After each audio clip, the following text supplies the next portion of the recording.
সংসদীয় আসনের সীমানা নির্ধারণ নিয়ে দেশের বিভিন্ন স্থানে ভাঙচুরের ঘটনা অনাকাঙ্ক্ষিত বলে মন্তব্য করে নির্বাচন কমিশনের সিনিয়র সচিব আখতার আহমেদ বলেন, আদালতের সিদ্ধান্তের ওপর আস্থাশীল ইসি। দুপুরে নির্বাচন কমিশন ভবনে সাংবাদিকদের এসব কথা বলেন তিনি। জাতীয় নির্বাচন ঘিরে কমিশন পুরো দমে প্রস্তুত বলেও উল্লেখ করেন ইসির সিনিয়র সচিব। আরও জানাচ্ছেন শাহরিয়ার বাঁধন।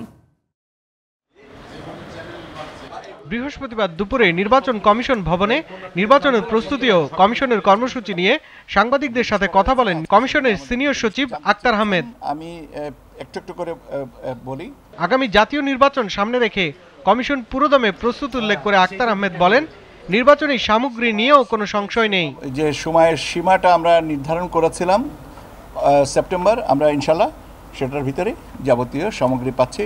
কাজে নির্বাচনের প্রস্তুতি হিসেবে সামগ্রীর যে সম্পর্ক সেটা স্ট্যাবলিশড। সীমানা নির্ধারণ ঘিরে দেশের বিভিন্ন নির্বাচন অফিসে ভাঙচুরের বিষয়টি অনাকাঙ্ক্ষিত।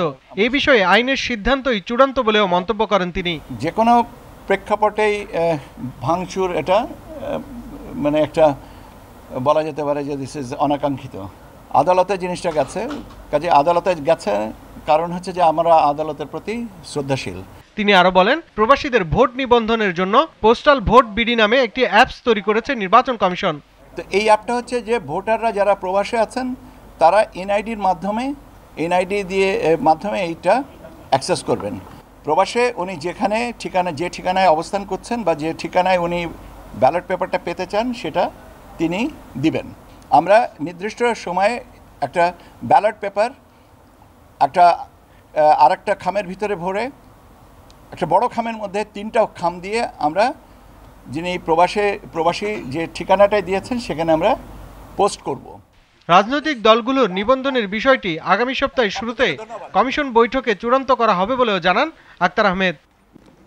শাহরিয়ার বাঁধন, জিটিভি নিউজ, ঢাকা।